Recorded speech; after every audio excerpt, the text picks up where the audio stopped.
Hey everyone, welcome to Strange Stories, where we explore near-death experiences and supernatural stories from people who've had a glimpse of the other side. If you enjoy our content, please consider liking the video and subscribing to our channel. Without further ado, let's get to the story of the day. My left ankle needed a spinal anesthetic to repair a weak or lost tendon. When the procedure was almost finished, the anesthesia turned high. It passed above my waist, stopping my heart and lungs. I was 25 years old, vibrantly alive and radiantly healthy. I was without oxygen for 5 to 8 minutes, depending on the documentation and who I spoke to. I had earned a BA in theology, with a focus on youth ministry 2 years prior. I couldn't find a job at my church and owing a lot of money from student loans, I accepted a job offer from McDonald's. I needed a job and was willing to put in long hours to repay my loans. I was ashamed to be working at McDonald's with a BA at first, but I ended up liking it. Working as a swing manager allowed me to continue working with young people and make new acquaintances. After 2 years of working at McDonald's, I decided to return to school to become a registered nurse. I enjoyed education, was good at it, and desired a job that would allow me to be financially secure. Life was wonderful, and it was only becoming better. Before returning to school, I wanted to see if there was anything I could do to strengthen my ankles. My ankles were weak, and I frequently fell down without warning. I'd be standing up 1 minute and lying on my back the next. It was amusing, but also potentially dangerous. Knowing that nurses spend a lot of time on their feet, I wanted to address this issue before commencing my studies. A surgeon advised me to have a simple surgery to strengthen the tendon of my left lateral ankle. I'd have a spinal anesthesia. It sounded like a straightforward answer to a long-standing issue, so I agreed to go ahead. I recall 2 aspects of my surgery and hospitalization. 1. I recall filling out paperwork as part of the admissions process with my mother by my side. There was a lot of paperwork, and I was both excited and nervous. The chairs were comfortable, and the wood in the cubicle was dark. 2. In a wheelchair, one of the high school girls in the youth group I co-facilitated pushed me. I'm not sure who it was, but it was a lot of fun.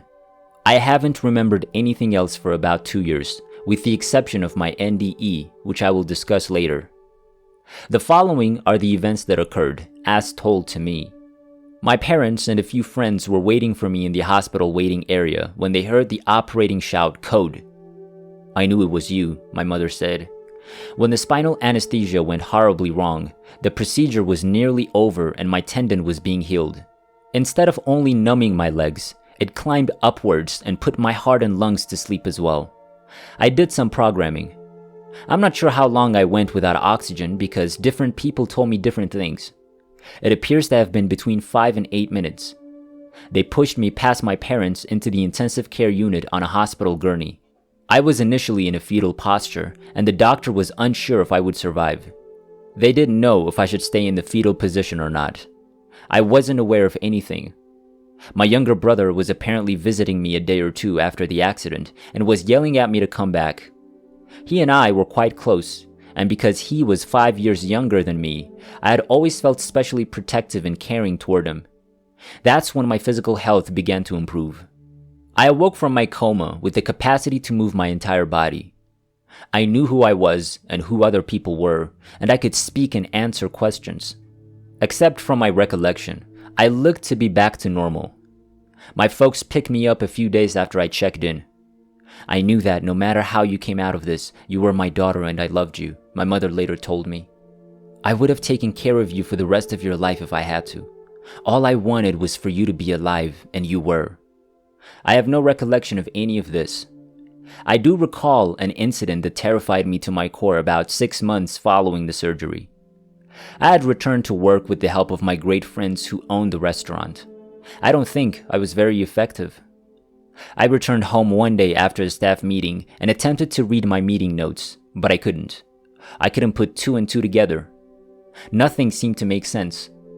I had no idea what the meeting was about, and I was terrified. Before this 6-month period, I was forgetting so much that I had no idea I was forgetting anything. I was irritated because my parents would not let me alone at home. Here I was, 25 years old, a college graduate used to being very autonomous, living under my parents' supervision once more. My mother assisted me in making multiple visits with our local physicians, including those involved in the surgery. We both wanted to know what occurred, if it would happen again, and if I would ever be normal again. We received no responses. Some doctors missed our appointments and refused to reschedule. Others assured me that I was alright because my physical checkup was within normal boundaries. Instead of finding solutions, we discovered additional questions. I eventually decided to file a lawsuit, not for vengeance but for answers. I needed to know what caused the high anesthetic, whether it would happen again, and if I would ever be normal. It was a terrifying ordeal. I despised suing people, but I needed answers, and my parents did as well. I won the lawsuit, and we reached an out-of-court settlement. A lawsuit is a terrible thing for everyone concerned, and we wanted it done as soon as possible. Finally, I discovered that whatever part of my brain improved after 2 years would function well, and whatever didn't, wouldn't. Since that decision, research has demonstrated that our brain cells actually renew, and I'm hopeful that my memory and cognitive function will continue to improve. When I realized I had a brain injury, I felt more alone than I'd ever been in my life. The doctors refused to meet with me for a thorough discussion of my physical and mental experiences. When I started talking about what had happened, my family couldn't hear my spiritual or emotional tale and would immediately shift the conversation. Even though I was certain of what had occurred, I began to doubt my sanity. My parents were devout Catholics, and what I'd gone through had no place in their minds. There simply wasn't enough room. I knew they loved me, but I also knew I couldn't tell them or anybody else what had truly happened to me. Deep inside, I felt memories of something I couldn't quite grasp on a conscious level. I kept my NDE experience with me, but it was practically impossible to connect with others since I couldn't describe it and they didn't want to hear about it. I'd had the experience within me. The tighter I attempted to cling onto it, the faster it slipped away, like one of those slippery fish toys youngsters play with in the tub. It's tough to put into words, but I felt like my body was in this world, while the rest of me was somewhere else. I hated being in this body. I wished I could go back there. I yearned to tell someone about my ordeal, but no one was interested. I could tell they were scared. It was better to remain silent. I had already caused enough problems by nearly dying. I was terrified that I would never be able to remember, that I would always need to be cared for, that no one would ever understand what I'd gone through and was going through, that I would never be a registered nurse or even be able to read coherently, that I would always need to be cared for like a child. I started running. I ran and I ran and I ran. I felt liberated when I was jogging. I jogged with Penny, our German short-haired pointer. It was strange how she seemed to understand me in a manner that no human could. We took off together. There was calm while running. Fear faded as I fell one foot after the other, breathing hard and feeling the wind on my face. I knew I wasn't insane. Every cell in my body knew what I had experienced was genuine, and I allowed myself to embrace it while jogging. When I finally stopped running, I tried to protect the people who loved me by denying it. My drive to please my parents took precedence over my wish to tell my story. I didn't want to stand out, but I wasn't. I recall emotions and impressions. I didn't notice any tunnels. I didn't see any lights. I hadn't had a life evaluation. My event was unlike other near-death encounters.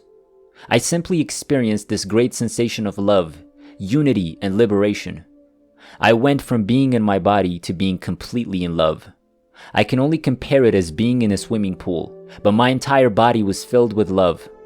I was a part of it, yet I was also separate from it. I was still me, but I was so much more. It was all good since I was one with everything. I did hear lovely music, but it wasn't like ours. The music was part of me, but I don't recall singing. It appeared to be a part of me, and I was a part of it, but it was much more than that. I felt light and free, completely free. I was engulfed in this love and became a part of it. There was no part of myself or anything else that was not filled with love. I was still myself, but I was also a member of the loving. I just knew things without hearing a single word. Time did not and still does not exist. I had always loved my earthly family, yet I didn't miss them at all. I had completely forgotten about them. I was happier and more cheerful than I'd ever been. I felt inextricably linked to everything and everyone. This incident has altered my life. I wish I could say that I've never felt furious again, that I've never bought into the idea of separation, that I've never doubted my ability to live, but that's not the case. I am in human form, with all of the challenges and opportunities that entails, but I know I'm much more than that, and you are as well. This incident changed the course of my life and continues to do so. I did experience a miraculous healing. The majority of my brain works perfectly. I can't understand math, which I've never been particularly strong at. I quickly forget stuff, especially names. Fatigue impairs my memory. I never got back those 2 years, and I've lost a lot of time since then. But I'm fully and gloriously alive. I returned to college after failing anatomy and physiology the first time I took it. That was humiliating for someone who'd always done well in school, but I passed the second time. I was an RN for about 20 years and thoroughly enjoyed it. I especially appreciated working with those who were nearing death. I have no dread of death, which brings calm to others who are approaching their transition. I continued my studies in theology and received a master's degree in pastoral theology. While I respect my parents' principles, I have decided to live my own life. Going public with my NDE is part of that. My lovely mother, my most steadfast ally through this ordeal, has made her transition, and I feel closer to her now than I ever did when she was physically present. She understands now, and our love is strong. I have an insatiable need to study, understand, and assist others in healing from all of the limiting beliefs we hold about ourselves. I've read a lot of books regarding near-death experiences and have a strong desire to hear other people's stories. I'm currently a soul-centered professional coach and will shortly begin helping with hospice. I'm still passionate about teens, and I expect I'll continue working with them when my own darling children leave for college and start their own lives. I've been happily married for 18 years, and we've had the privilege of raising 2 beautiful young women, now 14 and 16. I suppose they're the reason I returned. They will make the world a better place. I'm overjoyed and want to live in my physical body for many years to come. I have a lot more happy work to accomplish and want to live in this body for many more years. But when the time comes for me to go home, I shall rejoice once again. I can hardly stand it.